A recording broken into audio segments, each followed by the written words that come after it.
approach oleh Papa Ras dari Star Vision untuk memerankan karakter ini? Sebetulnya ini hasil obrolan kita di Rotterdam Film Festival, karena kita di sana bulan Februari 2025 untuk Sehidup Semati. Jadi ternyata berbuah hasil dan seneng banget bisa kerja sama Gen Alpha biar aku belajar banyak. Kamu sih gini. Gen Alpha Mas Indra Birowo, Gen Alpha.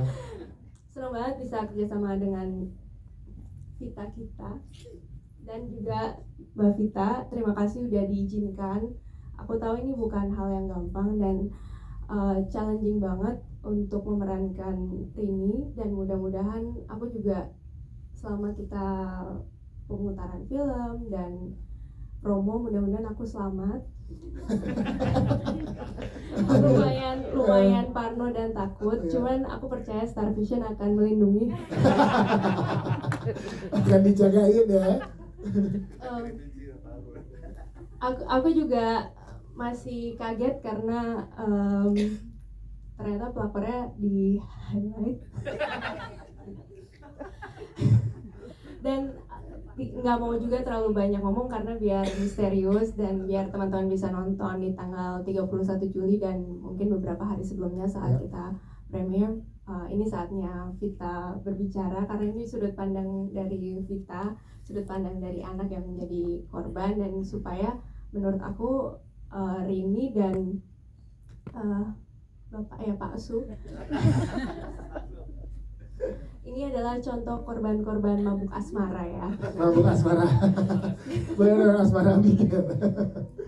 Sama aku mohon maaf mesti pamit karena ada pekerjaan syuting yang harus dikejar. Jadi semoga sukses untuk press conference-nya. Makasih untuk Pak Parwes, untuk Mas Bobi dan seluruh cast dan kru yang bertugas untuk film ini. Aku senang banget ada di film ini dan dimohon perlindungannya. Terima kasih. Terima kasih Asmara. Siap, terima kasih, tepuk tangan untuk Asmara Abigail. Nanti akan lebih lengkap lagi saat 31 Juli 2025 di bioskop dan press conference berikutnya di gala premier ya. Nanti teman-teman bikin challenge sebelum menonton Sihir Pelakor, setelah menonton Sihir Pelakor gitu ya. Gimana respon kalian terhadap Asmara Abigail ini? Mbak Vita boleh di sebelah Vita. Nah ini dia, di sebelah Mbak Vita, di sebelah yang memerankan Vita. Iya, udah pergi Mbak Vita. Baik, kita ke Neona sebagai Vita. Tepuk tangan untuk Neona dong.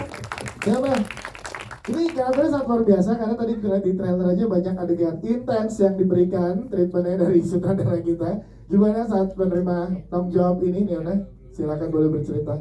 Sebelumnya selamat siang buat para media, om tante, kakak-kakak semuanya.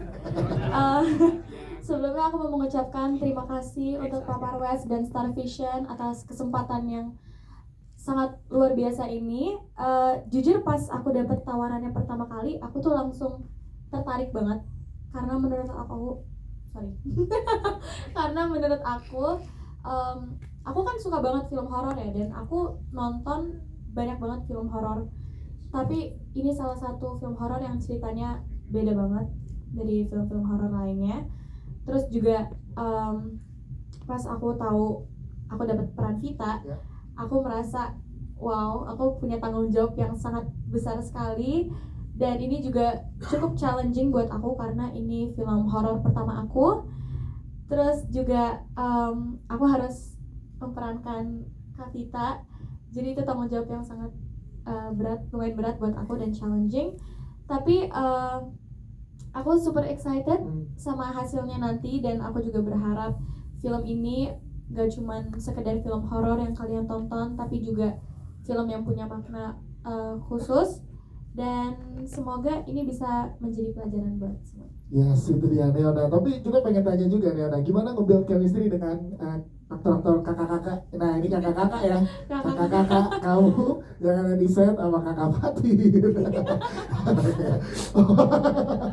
Kakak ya sama kakak Indra Birowo gitu, itu gimana Neona? Silakan.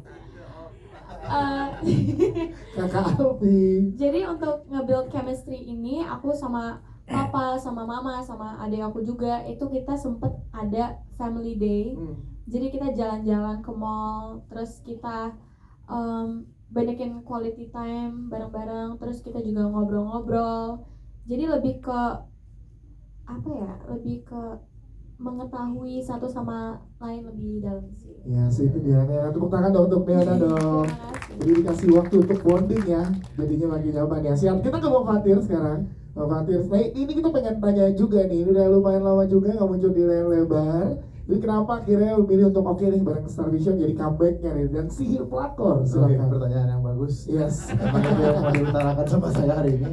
Sebelumnya, assalamualaikum semua. Selamat siang menuju sore. Semoga semua kita dalam keadaan sehat walafiat. Terima kasih sebelumnya Pak Parwes, Mas Bobby. This is my first movie sama Mas Bobby.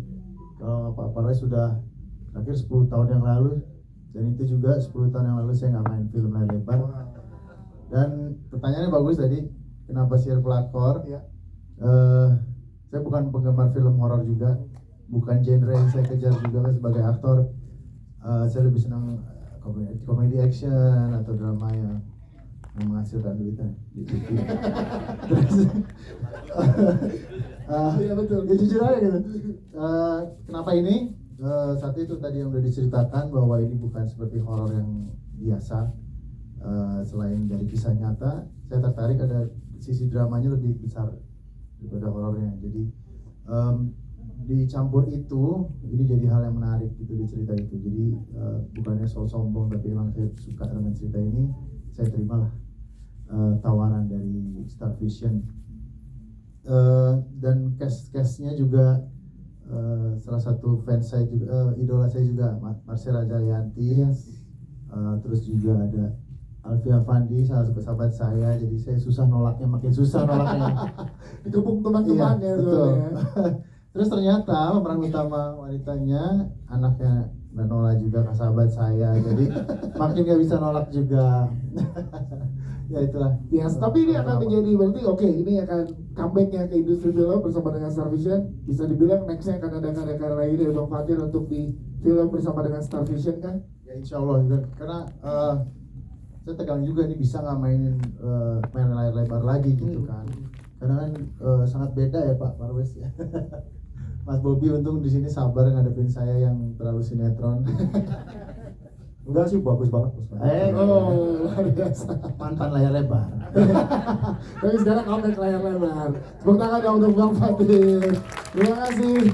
Kita ke Ustaz Alfi sebelah kanan, Bang Alfi. Kita pengen tanya juga tadi Pak Farhan sempat meng-highlight gitu ya. Jadi kita pengen tahu juga sudut pandangnya Bang Alfi saat menerima tawaran ini dan juga dengan isu yang terjadi karena ini diangkat dari kisah nyata Bang Alfi. Sihir Pelakor, silakan. Baik, Assalamualaikum warahmatullahi wabarakatuh. Alhamdulillah. Allahumma shalli ala sayyidina Muhammad. Kebiasaan malam-malam. Kebiasaan ceramah. Masya Allah, Alhamdulillah. Apa kabar semuanya? Semoga Allah ridho kepada kalian semua. Allah kabulkan hajat kita semua insya Allah.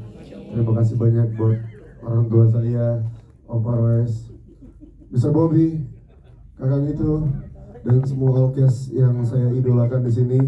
Ada yang kakak kelas saya, ada Kak Ita Jurowo, kakak Fatir, kakak kelas saya. Ali kulihal, berbicara masalah film ini ya. Tadi Om Parwes sudah bilang bahwa ini film sangat dekat dengan kehidupan kita. Yes, yes it is. Pelakor begitu banyak beredar di antara masyarakat kita ini. Dan sihir, apakah ada? Iya. Kalau kalian nggak percaya, ada beberapa muslim yang tidak percaya dengan sihir. Silakan, saya sarankan buka tafsir Ibnu Katsir dan tafsir Jalalain bahwa Rasulullah SAW pernah disihir, pernah disantet. Ada Rasulullah pernah disihir, disantet. Ada tamengnya, ada. Baca kitab tersebut dan di sini ini adalah Al-Quran lebih dari 75% isinya adalah sejarah yang untuk kita pelajari dan tidak terulang. Di sini kami menggambarkan sebuah sejarah, sebuah story yang agar tidak terjadi dan terulang kembali, dan menjadi pelajaran buat kita semuanya bahwa rumah tangga kita semua mudah-mudahan sakinah, mawaddah, warahmah. Dan tamengkan dirimu, kuatkan dirimu dengan mendekat kepada Zat yang Maha Segalanya, Allah Subhanahu wa Ta'ala. Masya Allah, terima kasih Bang Alfi. Jadi emang pemilihan Ustadz Ahmad tidak perlu pendalaman ya karena Sebentar, ini mau ngobrol juga nih. Tolong Pak Farwes ya, kami itu ya tolong ya. Kenapa Ustadz mulu sih? Saya aktor dulu banyak loh perannya. Iya.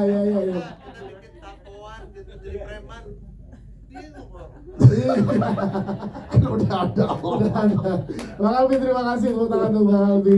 Kita ke Mas Indra Birowo. Mas Indra, kalau tadi kita lihat dari trailer sepertinya jadi satu tetangga, tapi kita nggak tahu. Biasanya kan Mas Indra memerankannya konfliknya cukup kompleks ke diri sendiri ya. Nah ini tetangga yang kayak apa kita nggak tahu soalnya.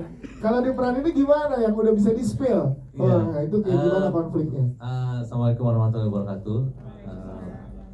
Tentunya pertama kali terima kasih untuk Pak Farwes, Star Visions, Mas Bobi juga untuk kesempatan di film ini. Kalau misalnya ditanya kenapa saya mau di film ini, karena jelas pertama sama Pak Farwes, kemudian juga saya suka nonton kamu udah pasti. Supaya kalau syuting tuh masih ingat sholat ya, jadi ada Bapak Ustadz yang ingetin saya. Terus saya suka nonton acaranya podcastnya RCL, Iman juga suka nonton, dan emang saya suka juga yang mistik-mistik ya. Jadi ketika ditawarin ini, ya why not, kenapa enggak? Dan pasti seru banget. Itu tetangga yang kayak apa sih Pak Burhan? Tetangga yang sebetulnya rukun warga ya saya ini, jadi rukun tetangga. Jadi kita tuh tetangga yang memang perhatian dengan tetangga lain. Ketika ada tetangga yang keluarganya kelihatannya baik-baik aja, tapi kok kemudian ya itu tadi kok nggak datang-datang, suaminya pergi gitu. Iya. Tetangga nyebelin katanya tuh, kata teman-teman media. Nyebelin tapi sayang. Nah, ini dia. Jadi Bang Burhan adalah tetangga yang nyebelin tapi sayang ya. Benar. Siap, terima kasih Mas Indra. Satu lagi, saya Silakan. pikir ini film ada spin off-nya ya. Kalau sihir pebinor, pelakor udah, pebinor belum. Dan pemerannya Pak Burhan. Bisa. Ustadznya tetap kamu ya. Iya. Konsulnya tetap di satu ustadz ya, Harus karena ada. di area yang Ada sama. balance itu penting ya. Terjadinya di lingkungan yang sama. Iya. Nanti ujungnya pelakor ketemu pebinor. Iya. Ini trilogi, Bagus kan? bener, bagus sekali.